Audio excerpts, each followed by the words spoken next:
আসসালামু আলাইকুম ওয়া রাহমাতুল্লাহি ওয়া বারাকাতুহু। সম্মানিত মুসলমান ভাই ও বোনেরা, যারা যেখান থেকে আমার এই কোরআন মাজিদ ক্লাসকে ফলো করেন, তো তাদের জন্য আজকে মোদের হরফ দ্বারা অর্থাৎ আলিফ দ্বারা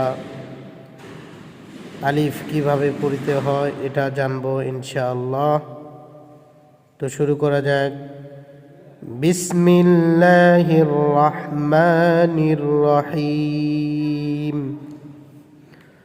1 নম্বরে দেখেন ক, জবরের বাম পাশে খালি আলিফ মধ্যের হরফ হলে ডানের হরকতের উচ্চারণকে এক আলিফ পরিমাণ টেনে পড়তে হয়।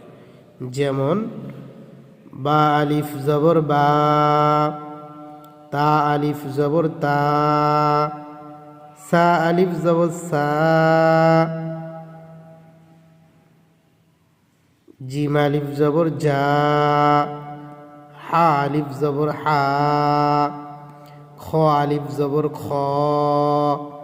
দাল আলিফ জবর দা, জাল আলিফ জবর জা, র আলিফ জবর র, জা আলিফ জবর জা, সিন আলিফ জবর সা, শিন আলিফ জবর শা, সাদ আলিফ জবর স, দাদ আলিফ জবর দ, ত আলিফ জবর ত, জ আলিফ জবর জ, আইন আলিফ জবর আ, গইন আলিফ জবর গ, ফা আলিফ জবর ফা, কফ আলিফ জবর ক, কাফ আলিফ জবর কা, লাম আলিফ জবর লা, মিম আলিফ জবর মা, নুন আলিফ জবর না, ওয়াও আলিফ জবর ওয়া, হা আলিফ জবর হা, হামজা আলিফ জবর আ, ইয়া আলিফ জবর ইয়া।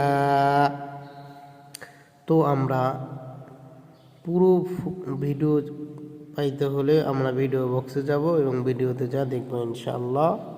আসসালামু আলাইকুম।